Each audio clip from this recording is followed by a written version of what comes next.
Kakarating lang namin mula sa aming honeymoon nang sabihin sa akin ng asawa ko na tinanggal na niya ang aming kasambahay. Mula raw sa araw na iyon, ay ako na ang dapat mag-asikaso sa lahat ng gawaing bahay. At bukod pa ron kailangan ko raw bigyan ang kanyang inangang 30,000 piso buwan-buwan. Sa halip na umiyak o makipagtalo ay kalmado ko siyang sinagot ng isang pangungusap na nagpatigas sa kanya sa kinatatayuan niya. Gusto niyo bang malaman kung ano ang sinagot ko? Kalalapak lang aming eroplano mula sa Palawan papuntang Manila sa isang maaliwalas na hapon. Sinalubong kami ngang mainit na hangin ng siyudad na tipikal sa mga huling araw ngang tag-init. Kadalasan pagkatapos ng isang linggong romantikong honeymoon ang puso ng isang babaeng bagong kasal ay dapat umaapaw sa saya at pag-asa. Ngunit pagkatapak ko pa lang sa lumang apartment na wala pang 60 metro kwadrado sa isang masikip na eskinita sa Sampaloc ay parang binuhusan ng malamig na tubig ang lahat ng aking mga pangarap. Ang apartment na ito ay pag-ari ng mga magulang ni Anton at itinayo mahigit 4 na dekada na ang nakalipas. Nangingitim na ang mapader at ang espasyo ay napakasikip at mainit. Ako na isang babaeng may sariling pra at may sariling malaking bahay na nakapangalan sa akin ay pumayag na lumipat dito. Pumayag ako noong una dahil sa pag-ibig at para makisama sa pamilya ngang asawa ko. Akala ko habang may pagmamahal, pag-unawa at pagpapasensya kahit gaano kasikip ang isang lugar ay pwede itong maging pugat ngang pag-ibig. Pero nagkamali ako. Isang pagkakamali na muntik nang sumira sa kapayapaan ng buong buhay ko.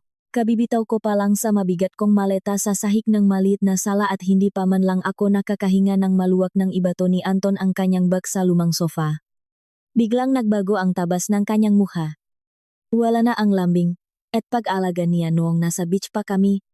Umupo siya ng 4 at sobrang seryoso ngang mukha. Tinuro niya gamit ang kanyang nguso ang isang pirasong papel na nakapatong sa maliit na lamesa. Maupo ka. Kailangan nating pag-usapan ng seryoso ang nga patakaran ng pamilyang ito simula ngayon.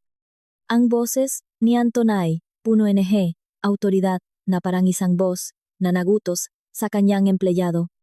Napakunot ang noo ko at dahan-dahang umupo sa kaharap niyang upuan. Sa papel ay nakasulat ang malinis na sulat kamay ngang aking biyenan na si Mama Carmen. Sa itaas malinaw ang pamagat. Mga patakaran para sa manugangang pamilya natin. Binasa ko ang malinya at naramdaman ko ang mabilis na pagtibok ng aking puso. Hindi dahil sa takot, kundi dahil sa pagkabigla sa makaluma at mapagsamantalang pag-isip ngang pamilya nga asawa ko. Tumikhim si Anton at sinimulang ipaliwanag ang bawat detalye. Una, simula bukas tatanggalin na natin si Manang Loleng ang ating kasambahay. 60 metro kwadrado lang ang bahay na ito. Ang gumastos ng 15,000 piso kada buwan para lang sa maglilinis ay isang malaking pag-aaksaya. Ngayong asawa at manugang ka na natural lang na ikaw na ang mag-asikaso sa bahay, mamalengke, magluto at maglaba. Tama ang mama ko. Ang isang babae ay dapat marunong mag-alaga sa kanyang tahanan para mapanatili ang kapayapaan ng pamilya. Tiningnan ko si Anton at pinigilan kong mapabuntong hininga. Alam mo kung gaano ako ka-busy sa trabaho ko sa kumpanya. Kaya ko namang bayaran ang 15,000 piso na yan mula sa sarili kong bulsa para pareho tayong makapagpahinga pag uwi natin galing trabaho.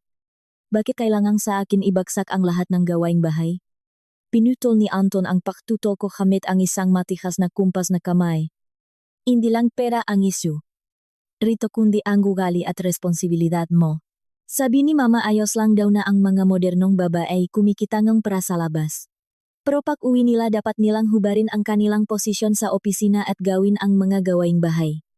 Yan ang tamang paraan para ipakita ang paggalang sa mga nakatatanda at pagiging tapat sa pamilya ngang asawa mo.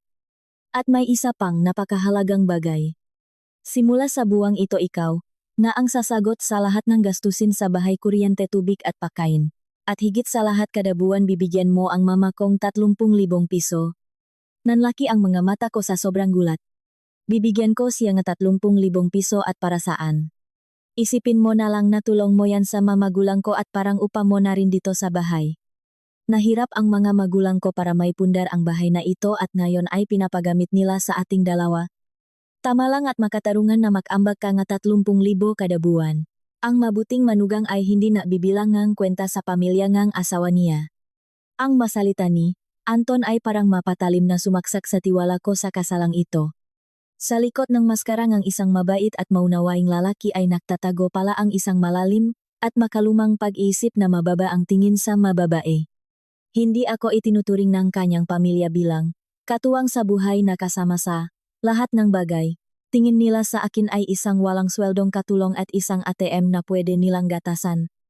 Ginamit nila ang mga salitang utang na loob at paggalang para pilitin at manipulahin ako para sumunod ng walang reklamo. Tila nawalan ng hangin ang maliit na sala na nagbabadya ng isang malaking bagyong paparating sa buhay ko. Parang tumigil ang oras sa maliit na apartment matapos ang matitigas na salita ni Anton. Kung ibang babae siguro ito baka humagulgol na siya sa iyak dahil sa awa sa sarili o baka nagwala na at nagbasag ng magamit sa sobrang galit. Pero hindi ako. Ang halos 10 taon ko sa mundo ang negosyo na nagtayo at nagpalago ang sarili kong kumpanya ay humubog sa akin na magkaroon ng malamig na isip at labis na rasyonal na puso. Alam ko na ang pag-iyak o pagwawala sa mga oras na iyon ay magpapakita lamang ng kahinaan. At ang mga taong mahilig mangmanipula ay nasisiyahan kapag nakikita nilang nawawalan kontrol ang kanilang biktima. Sumandal ako sa sofa habang kalmadong nakatingin sa mata ni Anton. Tila nailang siya sa sobrang kalmado ko. Bahagya siyang gumalaw at sinubukang panatilihin ang seryosong mukha, pero nagsimula ng mag-alangan ang kanyang nga mata. Wala kang sasabihin. Yan ang mga pangkalahatang patakaran. Pinag-isipan itong mabutingang mama ko bago niya isinulat, ikaw ang bagong manugang. Kailangan mo lang sumunod para maipakita ang respeto mo sa pamilya namin. Nagsalita si Anton na parang sinusubukang bawiin ang kontrol. Hindi ako sumagot kaagad. Dahan-dahan kong ipinasok ang kamay ko sa aking bag, nilabas ang aking cellphone at binuksan ang kamera. Kumuha ako ng malinaw na litratong papel na isinulat ng aking biyenan kasama ang kanyang pirma sa ibaba. Pagkatapos, ay binuksan ko ang voice recorder at ipinatong ang cellphone sa salamin na lamesa. Pwede mo bang ulitin ang mga sinabi mo? Lalo na yung bahaging pinapatanggal mo ang kasambahay na ako na ang gagawangang lahat ng gawaing bahay at kailangan kong magbayad ng 30,000 piso kada buwan bilang upa at sustento sa mama mo. Nagtanong ako sa isang pantay at malinaw na boses. Kumunot ang nuni Anton, at halatang nainis sa ginagawa ko. Anong laro ba itong ginagawa mo? Para saan yung pagre-record na yan? Ulitin ko para maintindihan mo. Gusto, mama ko na gawin mo ang obligasyon mo bilang asawa at manugang. Simula bukas wala na tayong kasambahay. Ikaw na ang magluluto at maglilinis. Ikaw ang magbabayad ng magastusin at bibigyan mo ang mama kong 30,000 kada buwan. Ngayong pumasok ka na sa pamilyang ito, kailangan mong sumunod sa mga patakaran namin. Huwag mong isipin na pwede kang maging boss dito porke kumikita kang malaki sa labas. Ngumiti ako. Isang tipit na ngiti pero puno nga awa sa kanya. Pinatay ko ang recorder at ibinalik ang cellphone sa aking bag. Mabagal ang magalaw ko, pero napakadiin at seryoso. Anton, tama ka. Ang babaeng na asawa ay dapat alagaan ang kanyang pamilya. Pero ang pamilya ay binubuo ng 2 tao. Hindi ito lugar kung saan ang isang tao ay sinasait ang lakas at peraeng isa, para lang pagsilbihan ang sariling kapakanan at ang pamilya niya. Ang pag-asawa ay isang pantay na samahan, hindi isang mapagsamantalang kontrata sa trabaho. Tumayo ako at inayos ang aking damit sa kayumuko at tiningnan siya ng diretso sa mukha na ngayon ay namumula na sa galit.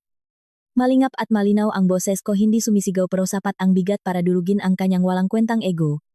Kung kailangan ang pamilya mo ang katulong na magsisilbi ring walking ATM, pasensya na pero hindi ako interesado sa posisyon. Kaya babalik na lang ako sa sarili kong bahay sa Ayala Alabang na 500 metro kwadrado na binili kong cash. Paalam. Tinapos ko ang sasabihin ko nang walang pakialam sa reaksyon niya. Naglakad ako papunta sa malatang dala-dala ko na hindi pa malang nagtatagal ng 15 minuto sa bahay na iyon. Hinawakan ko ang hawakan nito at tumalikot para umalis. Naiwan si Anton na parang naging bato sa sofa ng lalaki ang mamata at nakanganga na hindi makapagsalita. Siguro sa plano na ginawa nilang mag-ina-inasahan nilang iyak ako magmamakaawa o magtitiis na lang ng tahimik para mapanatili ang buo naming pamilya. Ang kaswal kong pagbanggit sa marangyang bahay na pag-ari ko bago pa man kami kasal, ay ang pinakamalaking sampal sa kanyang kasakiman at kayabangan. Pinuksan ko ang pinto at lumabas sa pasilyo. Umingay ang magulong ng aking maleta sa lumang sahig. Bumaba ko sa parking, binuksan ang likod ng aking SUV, nilagay ang magagamit ko at umupo sa driver seat. Dahan-dahang lumabas ang sasakyan ko mula sa lumang kalsadang iyon at nakisabay sa trapik ng Maynila. Desabang pinapanot ko ang mga puno na dumadaan sa bintana, nakaramdam ako ngaan. Ang isang babaeng may magandang karera at matibay na pinansyal na pundasyon ay hindi kailanman papayak na tapakan ng sinuman ang kanyang dignidad kahit pa ang taong may dalangang apelyido niya. Kinaumagahan nagising ako sa sarili kong malambot at pamilyar na kama sa maluwag na kwarto ng bahay ko sa Alabang. Pumasok ang maliwanag na sikat ng araw sa manipis na kurtina na nagbigay ng ginintuang liwanag sa kahoy na sahig. Ang hangin dito ay presko at tahimik, malayong-malayo sa nakakasakal na hangin sa apartment ni Anton. Bumaba ako sa kusina ng kalmado. Naktimpla ako ng mabangong tsa. Huminga ako ng malalim para damhin ang kalayaan at kapayapaang pag-ari ko. Alam kong ang desisyon kong umalis kahapon ay simula pa lang nga problemang gagawin ng pamilya ng asawa ko, pero handa na ang isip ko na harapin sila. Dinala ko ang tasa sa teras at binuksan ang cellphone ko para i-check ang mga mensahe sa trabaho gaya ng dati. Pero ang unang bumungat sa akin ay ang napakaraming pulang notifications sa Messenger. Ang pamilya group chat nila ay may daan-daang mensahe na hindi ko pa nababasa. Humihop ako sa habang kalmadong nak-scroll sa screen. Nagsimula ang lahat sa isang post ng biyenan ko noong hating gabi. Nagpost si Mama Carmen ng litrato niya na nakaupo sa sofa, yakap ang manggatuhot, sobrang lungkot ng muha at nakahawak sa dibdib na parang aping-api. Kasama ngang litrato ay isang mahaba at madramang caption. Ang pagtanda ay parang kandilang naupos sa hangin. Umaasa ka na lang na ayos ang buhay ng maanak mo, na makakasundo sila mag-asawa para may aasahan kapag nakasakit. Pero ang napunta sa amin ay isang modernong manugang na ginagamit ang pera niya para maliitin ang pamilya ang asawa niya. Kapag tinuturuan ng mamagulang ng magandang asal sa bahay, sasagot pa ng pabalang at lalayas ng bahay, bitbit ang maleta sa gitna ng gabi. Ang bait-bait at sobrang pasensyoso en anak ko, tapos itong kawawang biyenan ay walang tigil sa pag-iyak. Napakalaking kamalasan para sa pamilya namin. Sa ilalim ng mensaheng iyon nakumpulan ang buong pamilya ni Anton para mag-comment para i-comfort si Mama Carmen at magbitiw ng masasakit na salita laban sa akin. Nag-comment si Tita Rose na nakatira sa probinsya gamit ang napakabibigat na salita. Carmen, huwag ka nang malungkot. Ang ganyang kawalang hiyang manugang dapat ibalik kung saan nanggaling. Ang babaeng nag-asawa dapat sumunod sa asawa niya. Kung anong sinabi ng pamilya ng lalaki, dapat yun ang masunod. Akala niya pwede siyang mahari-harian porke may prasya. Si Tito Manny na may napakakonserbatibong pag-isip ay hindi rin nagpahuli. Masyadong mabait yang si Anton kaya nagpapapitik sa asawa. Ang ganyang manugang walang kwentang asawa. Carmen, hayaan mo lang, sa susunod na family reunion ako mismo ang magtuturo na leksyon diyan. Wala ng respeto sa mga nakatatanda.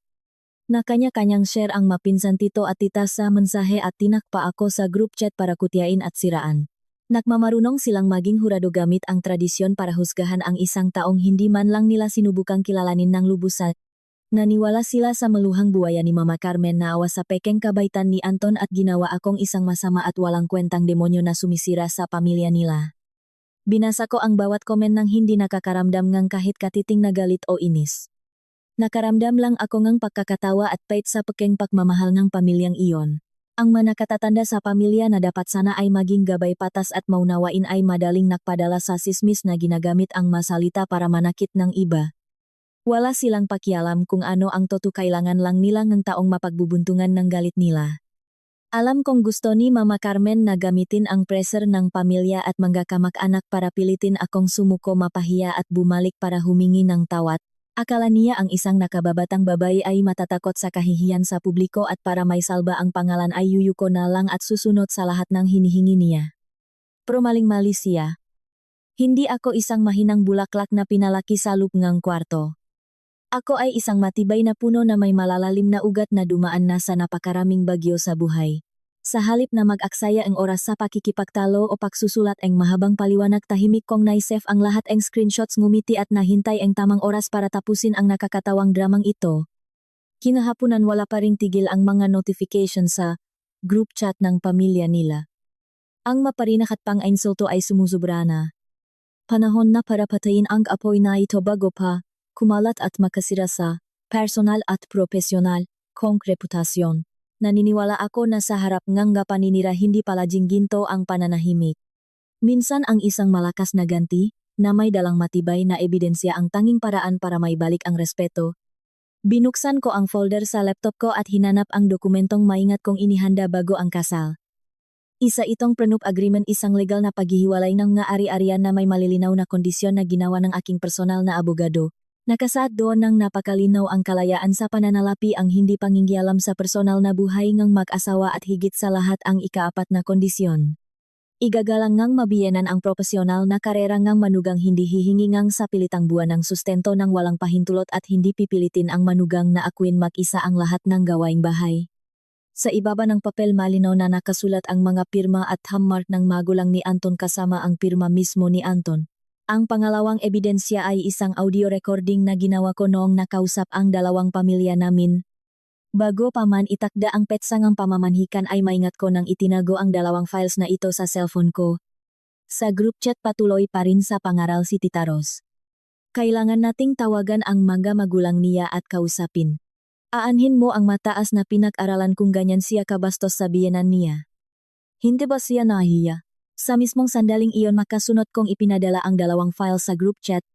Isang malinaw na litrato NG pirmadong prenup at isang audio recording na alos 3 minuto ang haba. Maikli lang ang mensahe ko. Magandang araw po sa mga tito, tita, pinsan at sa buong pamilya. Ako po si Lian. Humihingi po akong pasensya kung naabala kayo sa isang isyung pamilya. Bago niyo po ako patuloy na husgahan, hinihiling ko po na tingnan niyo ang dalawang dokumentong ito. Sana ay bigyan niyo ng kaunting oras para suriin ito para maintindihan niyo ang buong sitwasyon at maiwasan na ang isang panik na kwento ay bumulak sa karunungan ng mga nakatatanda sa pamilya. Tiningnan ko ang screen at nakita ko ang ma-icon na nagpapakitang isa-isa nilang tinitingnan ang litrato at pinapakinggan ang recording. Sa audio maririnig ang boses ni Mama Carmen na sobrang tamis at lambing. Ay naku, magabala, huwag kayong mag-alala at ipakatiwala niyo sa amin ang inyong si Lian. Napakabait ni Lian, isa siyang direktor at napakalaking ang kinikita. Napakaswerte ng pamilya namin na makahanap ng ganitong manugang. Kung masyado siyang busy, kukuha tayo ng kasambahay para maglinis. Ako na ang bahala sa bahay. Hindi ko siya pagagalawin kahit isang daliri. Kami na ang bahala sa mga gastusin. Hindi namin kailanman maisip na prahan ang manugang namin. Ang mahalaga ay masaya ang mga bata. Yan lang ang gusto ko. Pagkatapos ay maririnig si Papa Paco na nakdakdak. Tama-tama. Moderno na ang pamilya natin, wala na tayong ganyang makalumang patakaran sa pagitan ng biyenan at manugang. Ang maebidensya ay hindi may tatanggi. Ang kasunduang nakasulat sa papel ay nagpapakita ng kanilang kaplastikan at kawalang hiyaan. Ang audio recording ay naglantat sa pekeng muhang aking biyenan bago ang kasal na ginamit para makuha ako sa pamilya nila. Sa loob lang ng 5 minuto ang group chat ng pamilya na kanina lang ay parang palengke sa ingay, ngayon ay binalot ng nakakabinging katahimikan. Wala na ni sang naglakas loob na magtipen kahit isang salita. Si Tita Rose, si Tito Manny at ang mataong kanina lang ay sumisigaw ngang pang-iinsulto sa akin ay biglang naglaho na parang bula. Ang katotohanang ibinunyak ng napakalupit ay nag-alok sa kanila kawalan taguan. Ang kanilang pananahimik ang pinakamalinaw na sagot sa kanilang kahihiyan. Narealize nila na ginamit lang sila ang sarili nilang kamag-anak ginawang kasangkapan para sa isang murang pagtatangkang mangikil. Ang pagpapa-victim ni Mama Carmen ay opisyal nang nagwakas sa isang kahiyahiyang paraan. Pinatay ko ang screen ng cellphone ko at nakaramdam ng matinding ginhawa. Ang katotohanan ay palaging pinakamatulis na sandata para protektahan ang sarili at dapat itong maintindihan ng mga nakatatanda. Ang respeto ngang nakababatang henerasyon ay nakukuha sa pamamagitan ng pagmamahal at katapatan, hindi sa pamamagitan ng pamimilit at kasinungalingan. Lumipas ang 5 araw mula nang bumalik ako sa bahay ko sa Alabang. Ang buhay ko ay naging payapa at produktibo. Samantala tulad ng inaasahan ko, siguradong magulo na ang buhay sa apartment ng pamilya ni Anton. Wala na ang sanay na kamay ngang dating kasambahay, at wala na ang lihim kong tulong pinansyal na ginagamit para bayaran ang mga bill sa kuryente at tubig. Gulo-gulo na ang pang-araw-araw na buhay nila. Ang basurang naipon sa isang sulok ng kusina ay nangangamoy na.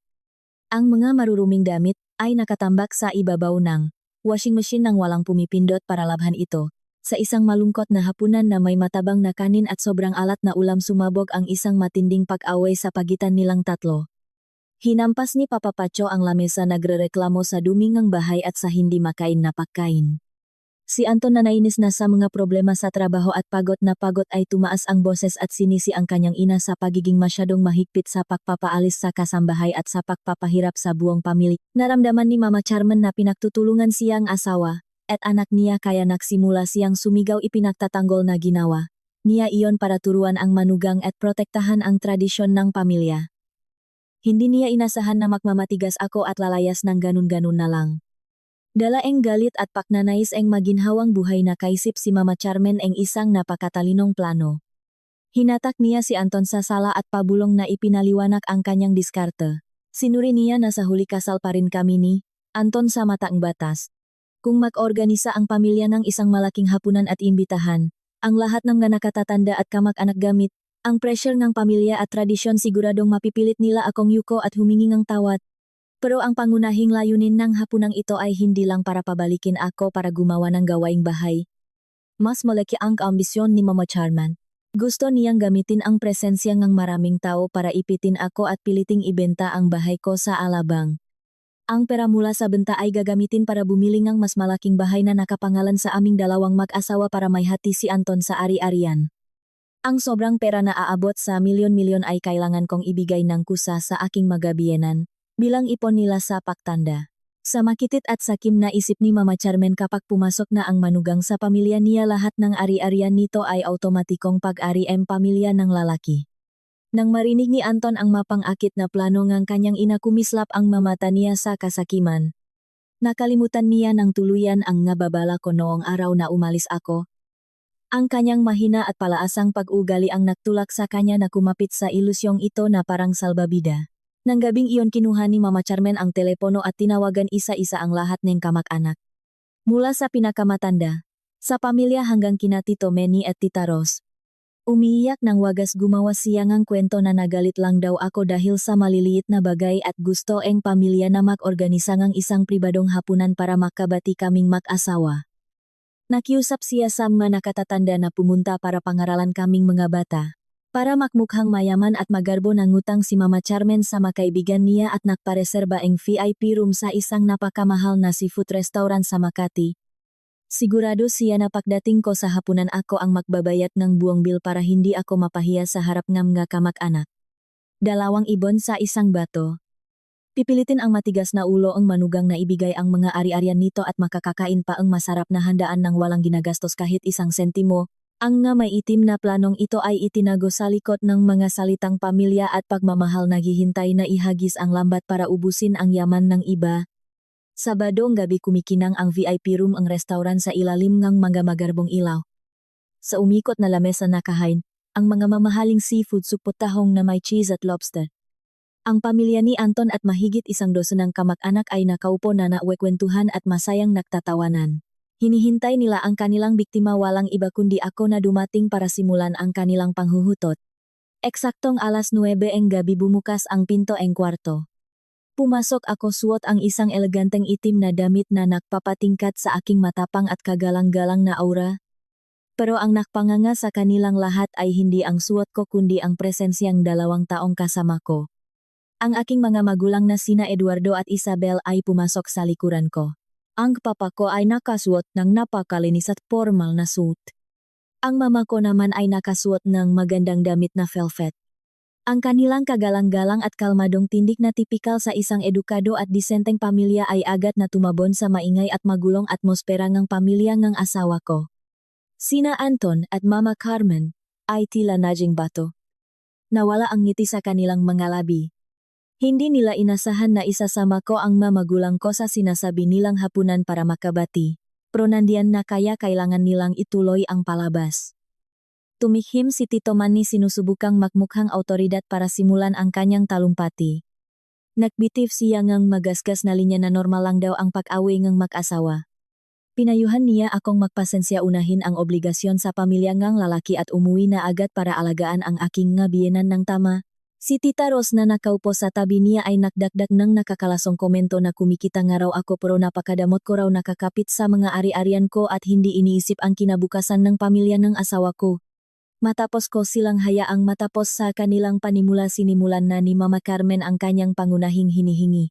Sinabi niya nang napakatamis na para mas maging komportable kaming mag-asawa dapat ko raw ibenta ang bahay. Ko bumili ng mas malaking bahay na nakapangalan sa aming dalawa para patas at samantalahin ang pagkakataon na bigyan ang mga biyenan ng pera para sa kanilang pagtanda para maging maganda ang tingin sa akin ng nakamag-anak. Ngumiti ako. Isang napakalamig na ngiti. Kalmado kong binuksan ang aking mamahaling bag at nilabas ang isang makapal na folder na may logo ng isang law firm. Dahan-dahan ko itong ipinatong sa salamin na lamesa at itinulak papunta sa gitna. Mga tito, mga tita, hindi po nandito ang mga magulang ko ngayon para pag-usapan ang pagbili at pagbenta ng bahay kundi para maging saksi sa katotohanan. Ito po ay isang notaryadong prenup agreement o legal na paghihiwalay en ari-arian bago ang kasal.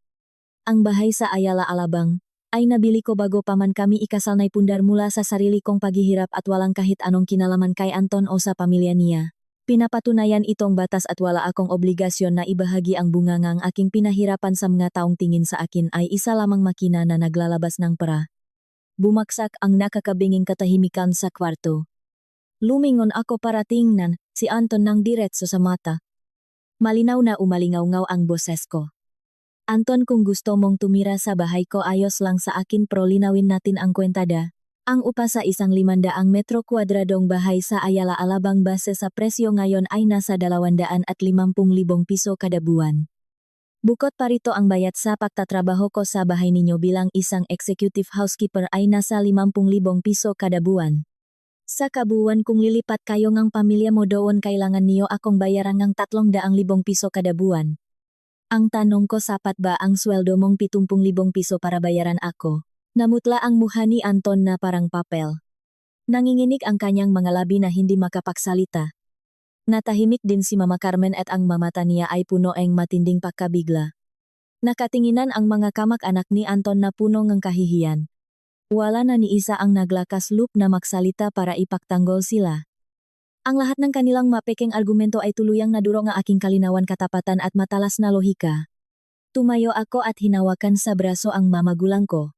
Humihingi po en pasensya ang pamilya namin pero hindi na po kami sasali sa hapunan ninyo ngayong gabi. Sana po ay mabusog kayo. Ang huli ko lang pong gustong sabihin ay ang kabaitan ay dapat lang ibinibigay sa mga tamang tao at hindi ko kailanman palalampasin ang kasakiman na walang katapusan. Mataas ang naming lumabas ang pamilya ko mula sa kwarto. Paksarang-paksara palang minto narinig ko na ang paksabog ng matinding sigawan sa loob. Maya-maya pa dinalang ang manager ng restoran ang napakahabang resibo na nakakahalaga ng 80,000 piso. Kinapkapan ni Anton ang lahat ng bulsa niya. Ang credit card niya ay sagat na sagat na. Ang mga kamag-anak na gumawa ng dahilan na may biglang emergency ay sa isang tumakas at naiwan si Anton at ang kanyang mga magulang na nakatinginan sa kawalan dahil sa malaking utang para sa isang marangyang handaan na sila mismo ang nag-isip. Matapos ang malaking kahihiyan sa restauran, nakaroon naman ng sakuna sa kumpanya. Dahil sa kanyang magulong pag-ugali sa isang meeting, tinanggal ni Ms. Lopez ang lahat ng malalaking proyekto kay Anton at ibinagsak siya bilang pinuno ng isang proyektong malapit ng bumaksak. Ito ay isang napakahirap at mapanganib na proyekto. Kung mabibigo ito, kailangang magbayad ng kumpanya ng napakalaking danyos sa kanilang kliyente at natural. Bilang in charge si Anton ang sasagot sa danyos at posibleng matanggal agad sa trabaho. Ang tanging paraan para maisalba ang proyektong ito ay ang makuha ang pirma at pag-apruba ng eksperto na si Dr. Mendoza. Si Dr. Mendoza ay isang kilalang autoridad at eksperto sa larangan ng komunikasyon at stratehiya sa merkado dito sa Pilipinas. Ang kanyang pagiging mahigpit at prinsipyo ay kinatatakutan ng maraming kumpanya. Alam ni Anton na kung makukumbinsi niya si Dr. Mendoza, may sasalba niya ang trabaho niya at baka may balik pa ang kanyang dangal. Nang umagang iyon, bitbit ang makapal na folder ng madokumento na gintay si Anton sa lobby ng building kung saan nagtatrabaho si Dr. Mendoza mula alas 6 pa lang ni umaga. Muha siyang gusgusin, lukot-lukot ang damit, malalaki ang ibex dahil sa puyat at kaba. Paulit-ulit siyang nakmakawa sa magwardiya na papasukin siya para makausap ang eksperto pero mariin siyang tinanggihan dahil wala siyang appointment. Bandang alas 9 umaga isang marangyang sasakyan ang huminto sa main entrance. Bumukas ang pinto at bumaba ako suot ang isang itim na suit na nagpapakita ng kapangyarihan. Ang kasama ko ay walang iba kundi si Dr. Mendoza. Naglalakat kami habang masayang nag-uusap tungkol sa isang malaking proyekto na malapit na naming ilunsad. Nang makita niya ako kasama ang taong gustong-gusto niyang makausap umilaw ang nga mata ni Anton na parang isang nalulunot na nakakitang salbabida. Sumugot siya papunta sa amin itinulak ang mga gwardiya at sumisiga. Liane, tulungan mo ako. Asawa mo ako. Kausapin mo naman si Dr. Mendoza para sa akin. Pakiusapan mo siyang aprubahan ang proyekto ko. Kapag wala ang pirma niya mawawalan akong trabaho at mababaon ako sa utang. Hindi mo pwedeng panurin na lang akong mamatay nang walang ginagawa. Huminto ako. Tiningnan ko nang napakalamig ang pagod na mukha ni Anton. Kumunot ang noo ni Dr. Mendoza nagulat at lumingon sa akin para magtanong. Direktora, kilala mo ba ang bastos na lalaking ito? Humarap ako kay Dr. Mendoza na nananatiling napaka-profesional at kalmado. Dr. Mendoza, ito po si Mr. Anton, empleyado ang isang partner na kumpanya. Sa ngayon ang tanging relasyon lang namin ay naghihintay na lang matapos ang proseso ang annulment at legal separation namin sa korte. Wala po itong kahit anong personal na pabor o interes pagdating sa trabaho. Matapos kong sabihin iyon kinuha ko mula sa mga kamay ni Anton ang folder ng proyekto na yakap-yakap niya sa kanyang dibdib. Mabilis kong tiningnan ang ilang pahina. Nakita ngang mga mata ko ang mga mababaw na graphs at mahihinang stratehiya na puno ng butas. Gamit ang matalas kong karanasan bilang isang batikang leader, dahan-dahan kong ibinunyag ang bawat malaking pagkakamali sa plano ni Anton. Tumingin ako ng diretso kay Dr. Mendoza. Malinaw at objektibo ang boses ko.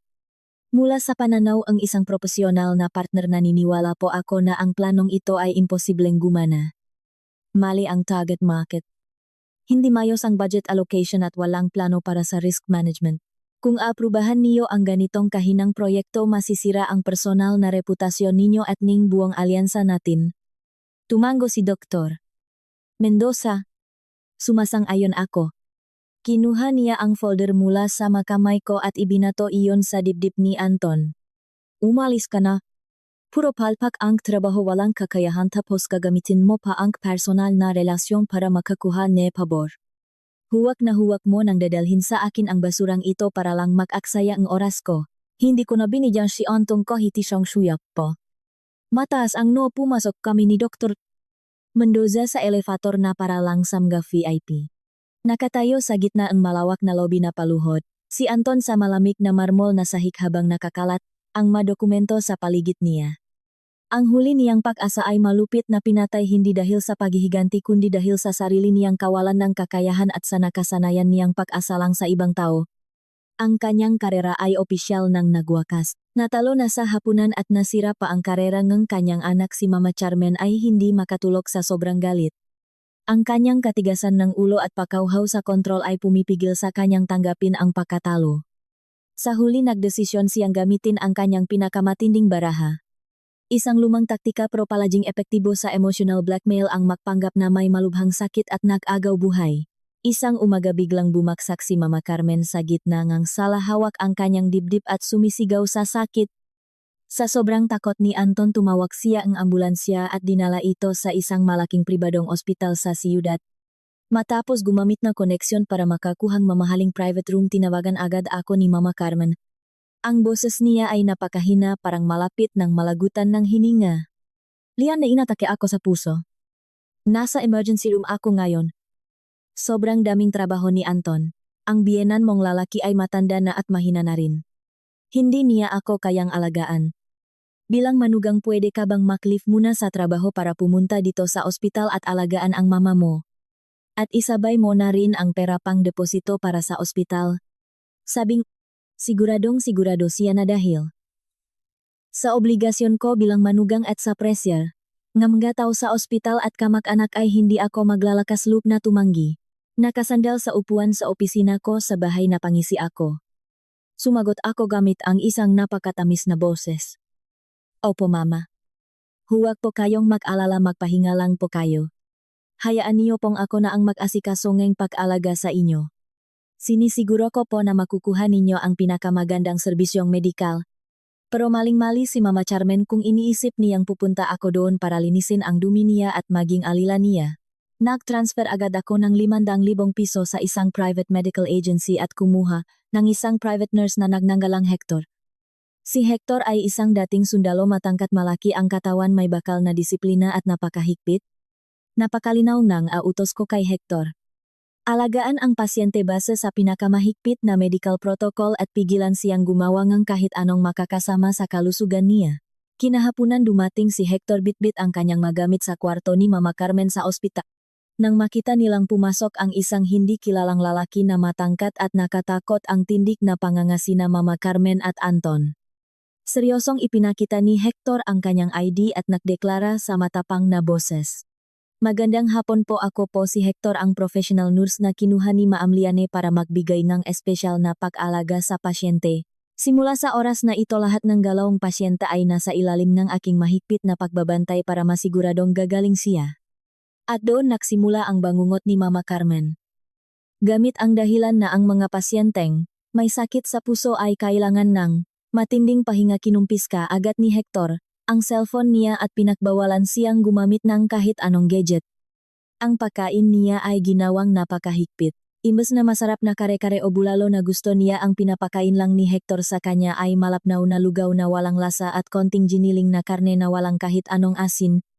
Tuwing susubukan ni Mama Carmen na magreklamo o sumigaw, mahinahon pero mariin siyang pinipilit ni Hector na humiga sabay bukas ng kamera na nakakabit sa kanyang uniforme. Sinasabi ni Hector na kailangan niyang i-record ang lahat 24 na oras para may report ang kalagayan niya sa pamilya. May ilang kamag-anak na sumubok bumisita sa ospital para makita kung paano gumagana ang drama nila. Pagdating pa lang nila sa pinto, hinarang na sila ni Hector at binigyan ng mahabang listahan ng mapatakaran para hindi daw makahawang sakit. Pagkatapos sa malakas na boses, inihayak niya. Inutusan po ako ni Ma'am Liane na sabihin sa inyo na ang gastos sa private room at sa serbisyo ko ay umaabot sa 10,000 piso araw-araw. Kasalukuyan pong nasa business trip si Ma'am Liane at hindi pa nakakapag-transfer ng karagdagang pera. Kayo po bilang mga kamag-anak na bumibisita ay inaasahang mag-ambag para mabayaran ang natitirang bill sa ospital para tuloy-tuloy ang pagaling ng pasyente nang walang iniisip na problema. Pagkarinig pa lang ng mga salitang mag-ambag sa bill sa ospital ay namutla na ang makamag-anak. Nakatinginan sila. Yung isa sinabing nakalimutan niyang patayin ang sinaing. Yung isa biglang sumakit ang tiyan. Sa loob lang nilang minuto naglaho silang lahat. Si Mama Carmen na nakahiga sa kama ay pinanood na lang ang pagtakas ng mga kamag-anak niya mula sa siwang ng pinto. Habang may subo-subong matabang na lugaw, tumulo ang luha sa kanyang mata. Sa pagkakataong ito, totoong luha na. Nahukay siya ang sarili. Niyang libingan ng napakalalim at ngayon ay nagdudusa siya sa isang nakakasakal na kulungan, isang buhay na mas masahol pa sa kamatayan, sa mismong palabas na siya ang gumawa. Habang nalulunod ang pamilya ni Anton sa maresulta ang sarili nilang kasakiman, hinarap ko naman ang isa pang malupit na katotohanan. Isang katotohanan na dumurok sa huling natitirang tiwala ko sa kabutihan ng tao. Isang hapon habang bumubuhos ang malakas na ulan, humingi ang agarang meeting ang abogado kong si Ati Hernandez sa salang bahay ko. Ipinatong ni Ati Hernandez ang isang tumpok na mga bank statement na may mga pulang selyo sa lamesa. Napakaseryoso ang mukha niya. Liane, inimbestigahan ko ang pinakmulan ng pakawala ng pera sa joint account ninyo ni Anton. Mas malala ang sitwasyon kaysa sa inakala natin. Hindi lang ito simpleng issue sa ari-arian sa proseso ang annulment, kundi isa itong krimen na may malinaw na senyales ng estafa. Kumunot ang nuko at kinuha ang mga bank statement. Tiningnan ko ito pahina bawat pahina. Binuksan ko ang account na iyon bago kami ikasal at naglalaman iyon ng 3 milyong piso. Malinaw kung saan galing ang perang iyon. Ang 2 milyon ay ipon ng magulang ko na ibinigay sa akin bilang pabaon pagkatapos ng maraming taon nilang pagtatrabaho para may makuha akong pera sa oras ng pangangailangan. Ang natitirang 1 milyon ay ang perang inutang niya sa akin para ipakita sa pamilya niya na may ambag siya sa kasal at para ipambili ng masingsing at regalo. Nang araw na ayon, bago ang opisyal na pamamanhikan, bumulong sa akin si Anton. Mahirap lang ang mga magulang ko. Wala silang cash para bigyan ka ng malaking regalo sa kasal. Pwede mo ba akong pautangin ng 1 milyon para hindi naman mapahiya ang pamilya ko, makabili kami ng masingsing at may lagay kaming pera sa sobre sa harap ng magkamag-anak mo. Pagkatapos ng kasal ibabalik din natin sa joint account natin. Dahil may tiwala ako sa mapapangasawa ko, hindi ako nagdalawang isip na ilabas ang pera at ibigay sa kanya. Pagkatapos Negram, kasal binigyan, ako ni Anton Negram, debit card sinisigurado, sa akin na nandun, ang buong 3 milyong piso pareho, ang gipon, ko at ang pera, para sa kasal. Sabi niya itago ko raw ng mabuti para kapag nagkaroon na kami ng nga anak. Pero ang mali niyang nakaimprinta sa bank statement ngayon ay parang mga sampal sa mukha ko. Ang buong 3 milyong piso ay inilipat 2 araw bago pa man kami pumunta sa huwes para pumirma ang marriage contract. At ang pinadalhan ay walang iba kundi ang account ni Mama Carmen. Tinuro ni Ate Hernandez ang transaksyon. Sinadya ni Anton na ilipat ang buong halaga sa kanyang ina bago pa man maging legal ang kasal ninyo.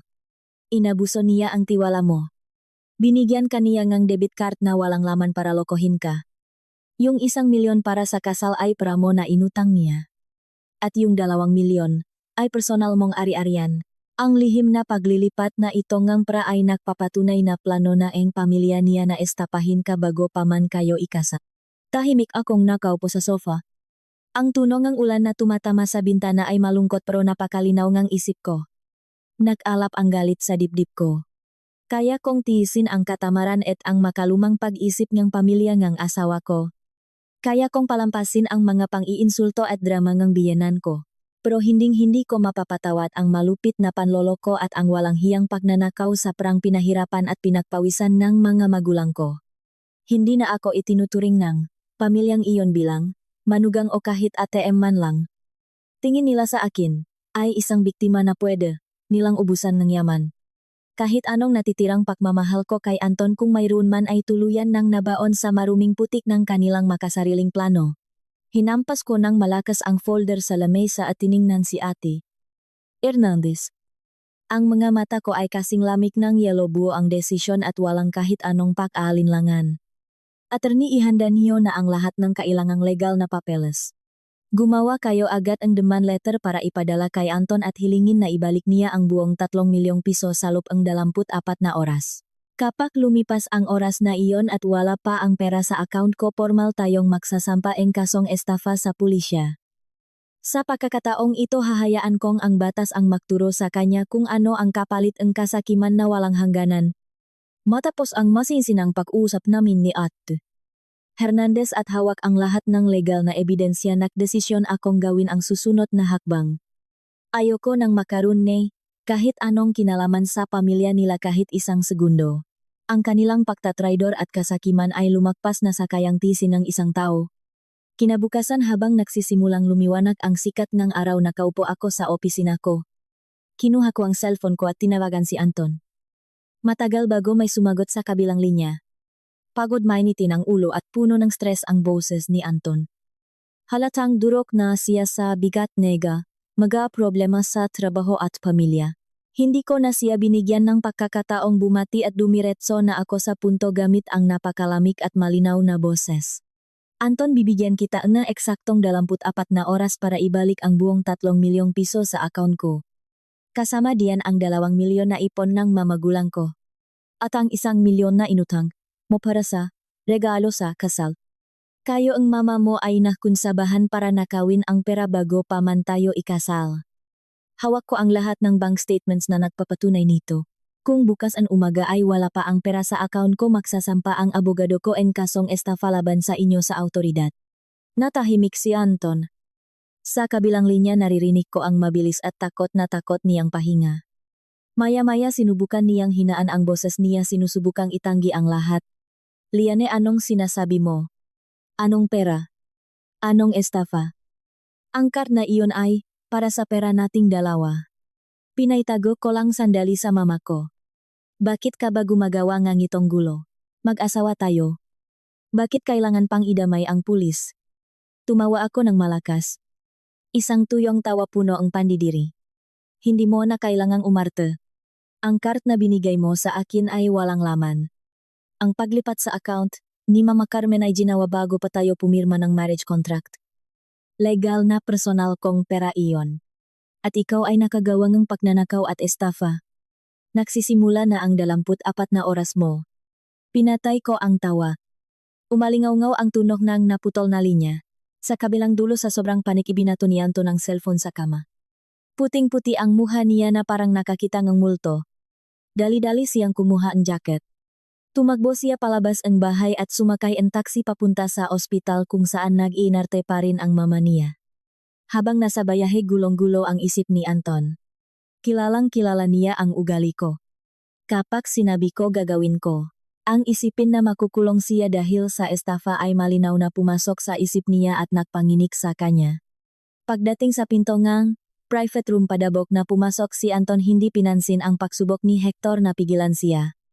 Nakahalukip-kip si Hector at inutusan siya sa matapang na boses na kumalma dahil kailangan ng pasyente ang pahinga. Pero si Anton ay parang isang mabangis na hayop na naipit sa sulok. Tinulak niya si Hector at sumugot sa kama. Si Mama Carmen na nakapikit ay napamulat dahil sa ingay at mahinang nagreklamo. Nawala sa sarili si Anton hinawakan niya ang mama niya sa balikat at inalok ng malakas. Mama ibalik mo sa akin ang 3 milyon. Nalaman na nilya ni ang lahat. Kumuha na siyang abogado at gusto niyang makuha ang pera. Sabi niya kapag hindi ko na ibalik bukas ipapahuli niya ako sa pulis. Mama parang awa mo na i-transfer mo na sa akin ngayon din. Nagmamakawa ako. Nang marinig ang salitang pulis at kulong napabangon si Mama Carmen sa kama nakalimutan ng tuluyan na nakukunwari siyang may sakit sa puso. Nag-iba ang kulay ng mukha niya at nanginginig ang mga labi. Tiningnan niya si Anton na may panlalaking ang mata at matinding takot. Anton, wala na kay Mama ang pera. Humagulgol si Mama Carmen puno ngang sakit ang kanyang pag-iyak. Naging bato si Anton bumaksak ang magabraso niya sa gilid. Anong ibig mong sabihing wala na ang pera? 3 milyon. Kakaibigay ko lang sayo. Paanong naubos mo agad yon? Sumigaw si Anton na nanlilisik ang nga mata. Sa tahimik na kwarto ang ospital habang humihikbi umamin si Mama Carmen sa mapait na katotohanan. Ayon sa kanya matapos niyang makuha ang prasumali siya sa isang investment group sa internet. Pinangakuan siya ng makaskemmer ngang magandang kinabukasan na may interes na abot sa 30% kada buwan. Noong una nak-invest lang siya ng ilang libo at nakita niyang bumabalik ang interes, kaya nilamon siya ang kasakiman. Naisip niya na kung i-invest niya ang buong 3 milyon kikita siya ang daan-daang libo kada buwan at makakapamuhay ng marangya nang hindi umaasa kahit kanino. Pero pagkatapos niyang i-transfer ang buong pera na pinahirapan, ng mga balay niya biglang na-block ang account niya. Ang mga nagpapanggap na investment expert ay naglaho ng parang bula. Napakabilis dumating ang karma. Ang pamilya na nag-akalang kaya nilang gumamit ng maruming taktika para manakaw ang yaman ng iba ay nahulog sa isang mas malaking patibong. Bumaksak si Anton sa malamig na sahig na pasabunot sa sarili at sumigaw sa desperasyon. Wala siyang parang may babalik sa akin. Sira na ang karera niya at ngayon ay haharap pa siya sa pakakakulong. Ang parusa sa kasakiman ng pamilya niya ay naibigay na ng walang awa. Kinabukasan matapos ang 24 na oras at dahil wala akong natanggap na bayad sa akon ko nagdesisyon akong ibigay ang huling suntok. Hindi ko ito ginawa para lang magiganti kundi para pilitin. Ang nga taong may makalumang pag-iisip at pekeng moralidad na harapin ang katotohanan. Binuksan ko ang messenger at pinuntahan ang family geche nila. In-upload ko ang lahat ang litrato ng bank statements na may pulang selyo ng bangko kasama ang mga screenshots ng mga walang kwentang pananakot at pahingi ng pera ni Mama Carmen. Kasama nito nakpadala ako ng isang napakalinaw na mensahe. Sa mga nakatatanda sa pamilya gusto ko pong linawin ang buong katotohanan tungkol sa ipinagmamalaking tradisyon at moralidad ng pamilya nina Anton. Ito po ang maebidensya na nagpapatunay na nagsapwatan sina Mama Carmen at Anton para nakawin ang 3 milyong pisong ipon ko bago pa man kami ikasal. Binigyan ko sila ang pagkakataon na ibalik ang pera, pero hindi nila ginawa. Formal ko pong ipinapaalam na ipapasa ko ang buong kaso sa makapulis para magsampa ng kasong estafa. Naniniwala po ako na ang isang pamilyang may magandang tradisyon ay hindi dapat kinukonsinti ang ganitong iligal at walang hiyang gawain. Sa loob ang ilang minuto kumalat ang impormasyon at sumabog ang group chat. Ang makamag-anak tulad nina Tita Rose at Tito Manny, Na kanina lang ay walang awang ng iinsulto, sa akin ay biglang nagbago ng ihip ng hangin. Ang katotohanang ibinunyak ng may matibay na ebidensya ay nagdulot sa kanila ng kahihiyan dahil nagamit lang sila ng pamilya ni Mama Carmen. Agad na nag-message si Tita Rose kay Mama Carmen. Carmen, ano bang ginawa mo? Ninakaw mo ang pera ng manugang mo tapos magpapavictim ka sa internet para laitin namin ang isang inosenteng tao. Wala kang hiya.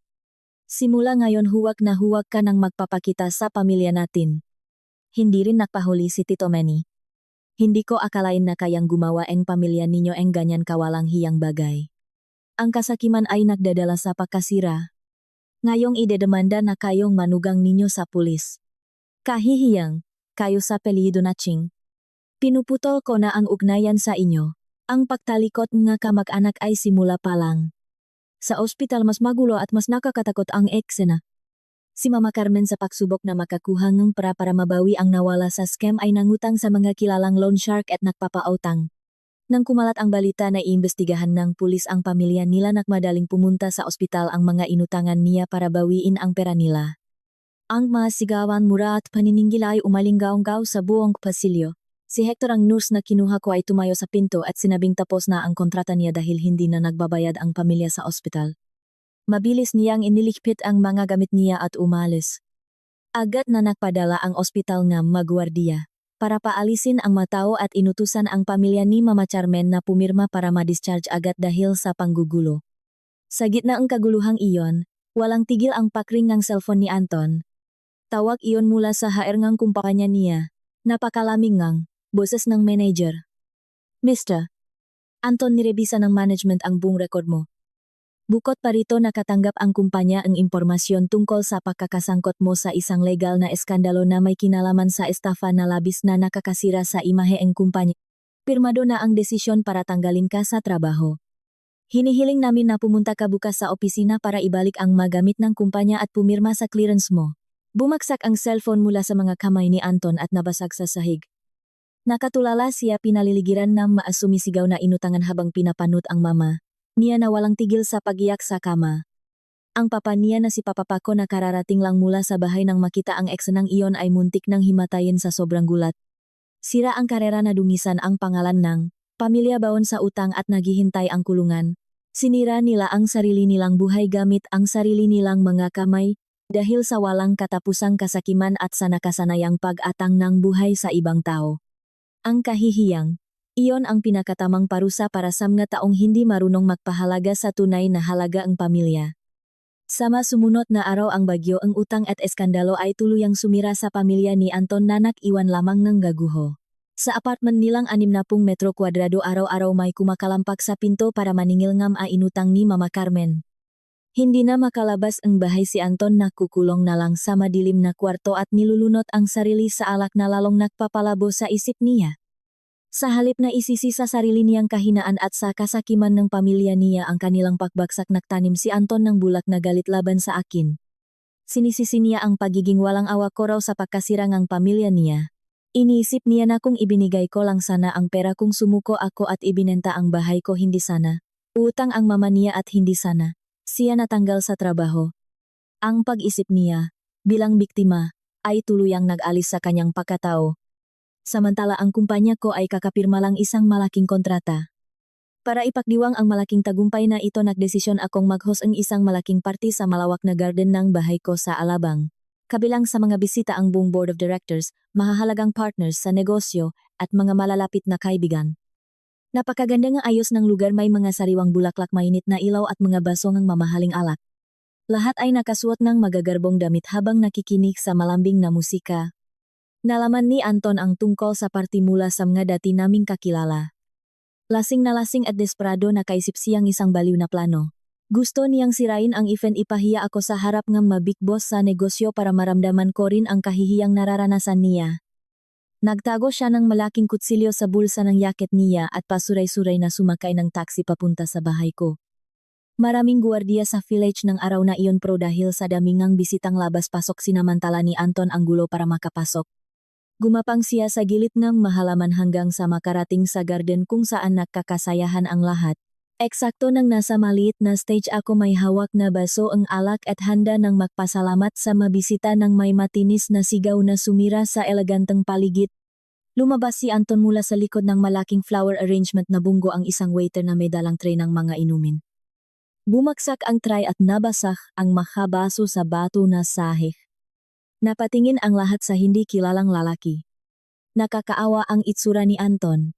Gusot-gusot ang damit, magulo ang buhok, mapula at nanlilisik ang mamata at amoy na amoy ang murang alak.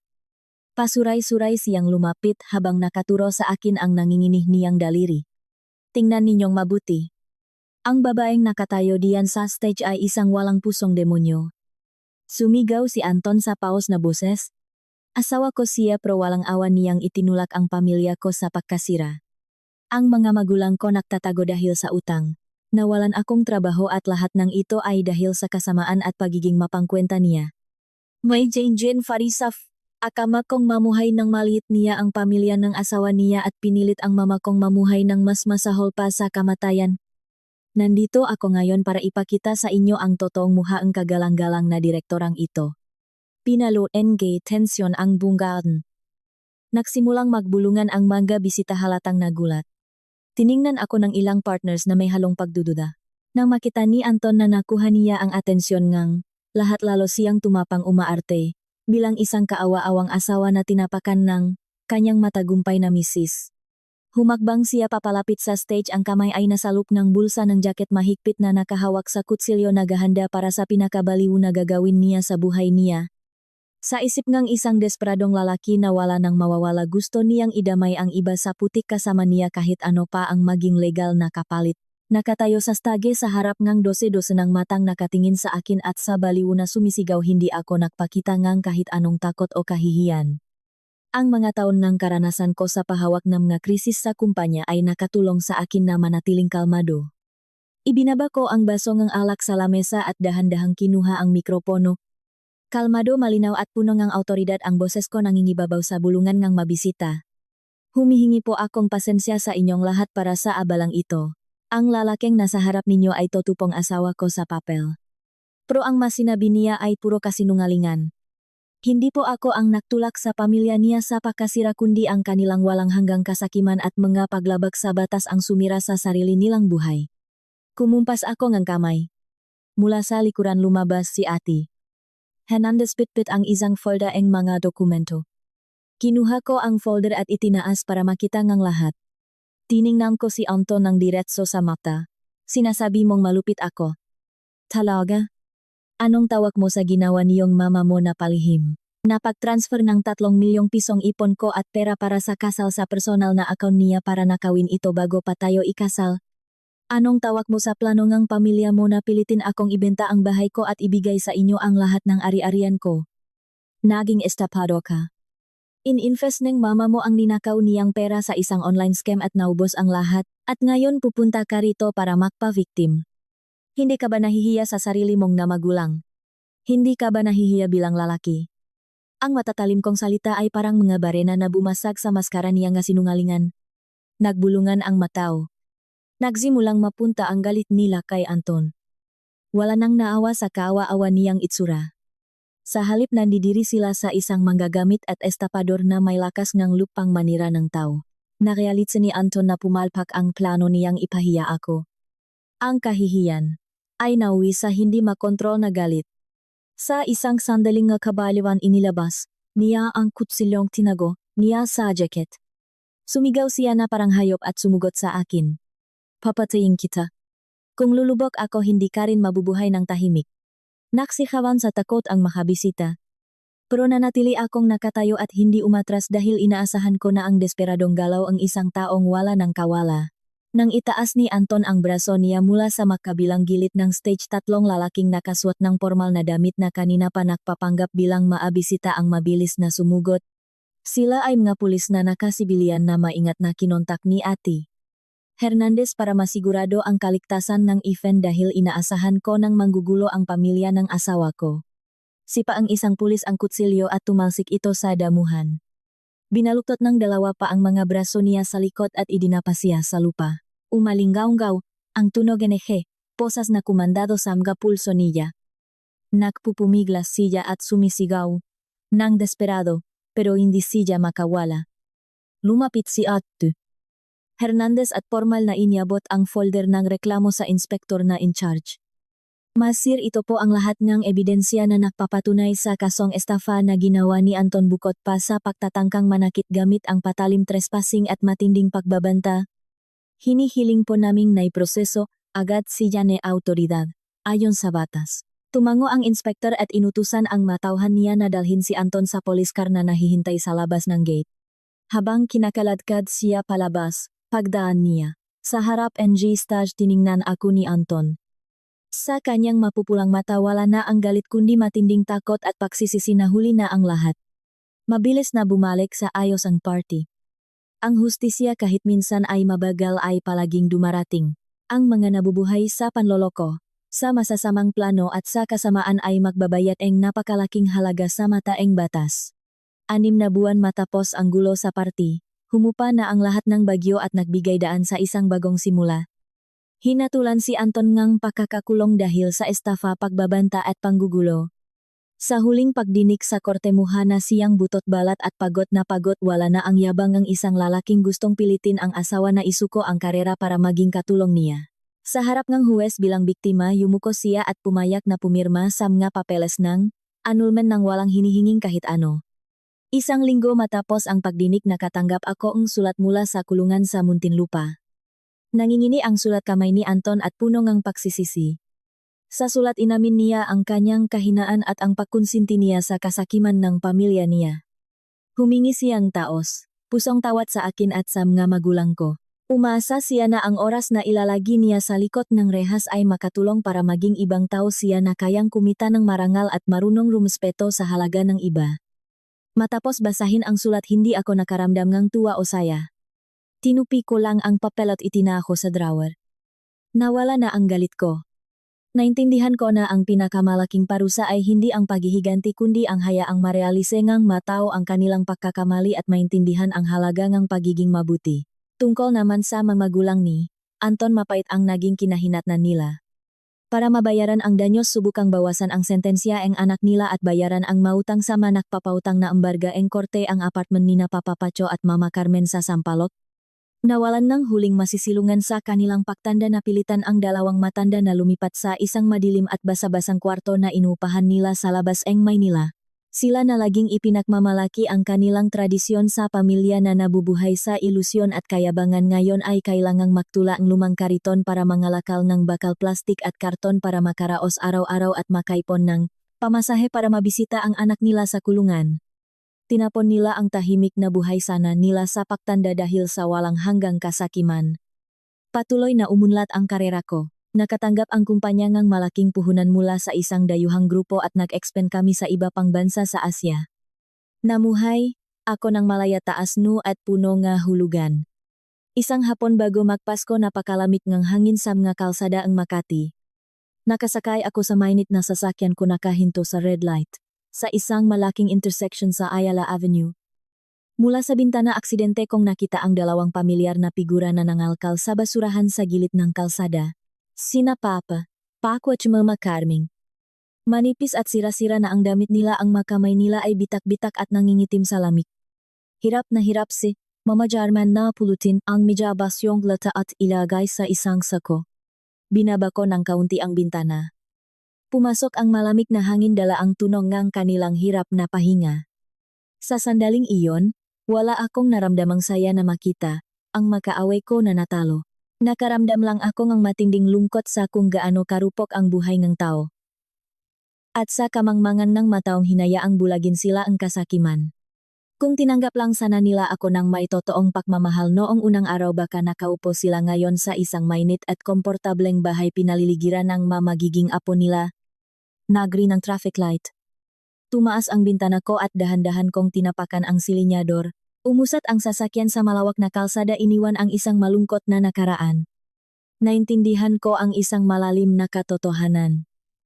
Ang halaga ang isang babae, hindi nasusukat kung gaano siya kahaba magpasensya o kung gaano karaming sakripisyo ang kaya niyang gawin kundi sa tapang na ipagtanggol kung ano ang tama at sa pagkakaroon ng pusong sapat ang laki para kalimutan ang galit at patuloy na maglakat sa sarili niyang maliwanag na dan. Ang pagbabago ng pananaw ang matauhan maging ang huling pagsisisi ni Anton o ang napakamahal na leksyon sa kanyang nga magulang ay ang pinakamakataong pagtatapos para sa seryeng nga bagyo na naiwan na sa nakaraan.